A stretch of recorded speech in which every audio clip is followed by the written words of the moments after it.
Hello and welcome to another Bard's Tale. Today's tale will cover the grand cosmological epic that is Norse mythology. The Norse mythos is a vast one, so this tale shall only cover the creation of the universe in which reside the characters of Norse myth, and the creation myth that stands behind them. Norse mythology stands apart from several of its peers in mythology in that it has several stories that culminate into one greater narrative. The Greeks, the Japanese, the Celts, all told stories that stood as singular examples of their heroes and legends. Not quite so with Norse myths. Instead, several stories weave themselves into the fabric of the creation myth that eventually culminate in the end war known as Ragnarok, where the Aesir, the gods of the world, will perish. We'll get more into that later, but for now I think context is key.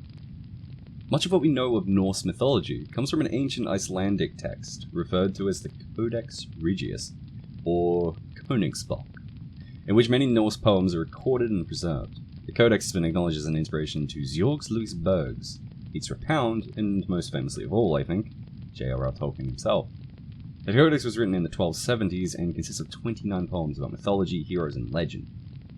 The stories themselves come predominantly from a text known by many names, but for simplicity I'll just refer to it from now on as the Prose Edda. The Norse people had an oral form of storytelling, similar to the Mongols, and much like the Mongols' historical manuscript, The Secret History. Someone decided it was about high time that the spoken tales of legend, history, and myth should go down in written form. The man who tackled this Herculean task was Snorri Sturluson. Compiled by this Icelandic chieftain and poet in the early half of the 11th century, the Prose Edda has become one of the primary sources for Norse legends. The Prose Edda itself was intended to instruct young poets in the ways of the skald, the Norse term for a poet, and to provide a greater understanding of the Norse pagan culture and beliefs, as at the time of its writing, Christianity had well taken root in Iceland. I could talk on at great length about these texts, along with several others. I could especially talk of the fascinating life of Snorri Sturluson, and I may, at a later time, but you probably clicked on this video to hear about the Norse myths, so let's get into it. The Norse mythos depicts a universe in which the gods battle the giants in a war that ultimately results in the destruction of the world. Let's start at the beginning of this conflict, the beginning of the world itself. In a time before man and gods, there existed Niflheim, the Dark World, a very cold place, and at its core the spring Fjökulnir, from which flow many venomous rivers. From the spring flow the rivers Fjol, Thimblethul, Gunthra, Fjon, Ilgir, Leipta, Gjol, Vid, Hlid, Slida, and Silgir, collectively known as the 11 rivers Eidfjordar. These rivers flowed until they struck Muspelheim, a land of flames and light. I'd be remiss not to add that within Muspelheim lived Surt the Giant. In Sibyl's prophecy it is said that at the end of the world he will leave his land to battle and defeat the gods, burning the world in an inferno. The land burns all who enter who cannot claim Muspelheim as their native land. The Alfogar that flowed through these lands absorbed the rime and frost of Niflheim, and the life-giving heat of Muspelheim, and turned to rain which fell into the empty space between the lands, void known as Ginnungagap. It was within Ginnungagap that the elements of heat and cold met, in the middle where all was calm that the rivers met, and the likeness of a man came forth. His name was Ymir, and he was to become the father of all frost giants, who call him Urkelmir. Ymir was alone for a time, but when he slept he would sweat, and the sweat from his left arm fell, and became a male and a female. His legs granted him a third, a son called Thrudgelmir. These were the first frost giants, also known as Jotuns. Ymir and his children became hungry, and in the same way Ymir was formed, came the cow called Athumla. 4 rivers of milk flowed from her udders, feeding the Jotuns. Athumla herself would lick the ice that formed in Ginnungagap, for it was salty, and it gave her sustenance. But as she licked away the ice, it fell away to reveal human hair. On the 2nd day, a man's head, and on the 3rd, a whole man. This was Buri, first of the gods. Beautiful, big, and strong. He had a son named Bor.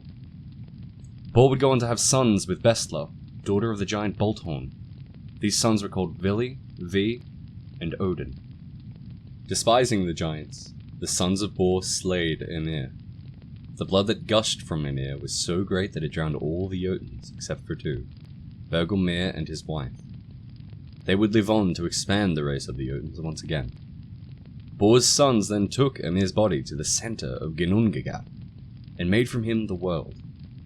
His blood would form the lakes and seas of the world, his bones the mountains, his flesh the earth, stones from his bones, his hair the trees, his brain the clouds, and finally his skull would form the sky, being held aloft at each corner by 4 dwarves. These dwarves were named North, South, East, and West.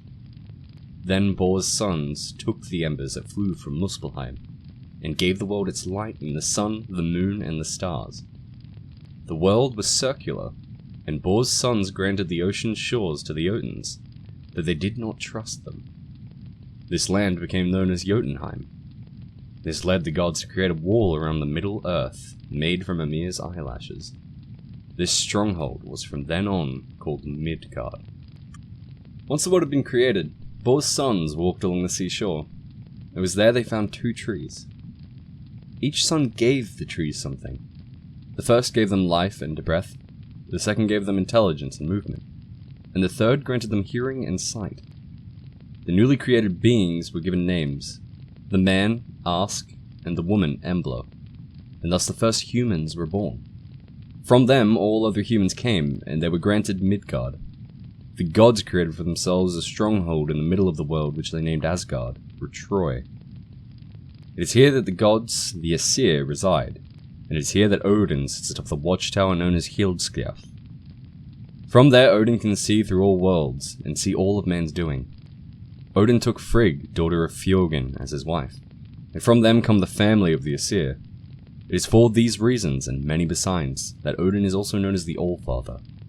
His first son, Thor, came from Odin's coupling with his daughter and wife, Earth. Finally comes the creation of Earth's cycles. Night and day, sun and moon. Earth was the child of Anar, and a Jotun-born woman named Night, daughter of the giant Nalfi of Jotunheim. Night's first child was named Aud, and her third was named Day, and he shone bright and beautiful like the Aesir, and like his father.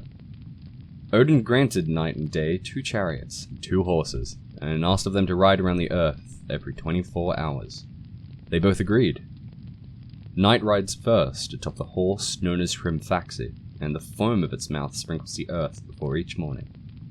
Day rides atop the horse called Skinfaxi, whose mane lights the sky and earth below. The two, known as Sol and Mani, were born to a man named Mundulfari, who came from Midgard. He named them so because they shone beautifully in his eyes. But in the naming of these children, Mundulfari angered the Aesir with his arrogance, and so they took from him his children, and placed them in the sky with night and day. Sol would ride with day, and Mani would ride with night.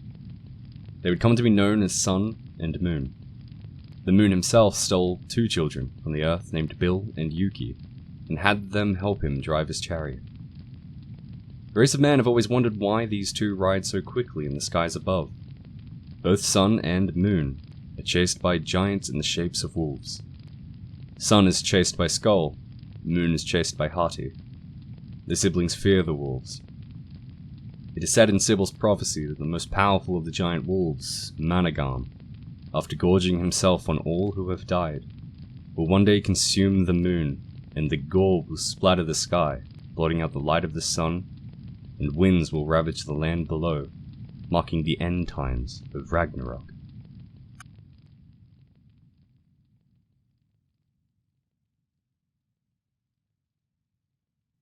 Hey, first big video, and it was a lot of fun, a lot of research that I frankly really enjoyed doing, weirdly enough. I'll definitely stick mostly to Norse mythology for the coming weeks for the Mythology Mondays, but throughout the week, I might drop a few smaller videos here and there about folktale and folklore, maybe Folklore Fridays? Yeah, maybe. Next video will be more focused on characters and specific places, maybe even some artifacts, weapons here and there, because this was a really broad subject, but it gives you context, and I think that's important, and in my opinion, fascinating. And I just want to say thanks for watching, and definitely for getting this far in the video, so here's a little reward. me struggling to pronounce almost every foreign word, and probably deeply offending some people. Anyway, thanks, and see you next time. Oh, God. God damn it. Scuff. Hill scuff. Alright. I have no idea. Ad homus. Alright, ad homus. Why not? Canning Spock. Strel, Fimblethal, Gunther, Fjom, Hilge, Leibter, Girl, Vid, Hrid, Slater, Silger, and Eilfriga. How did I get it right on that one?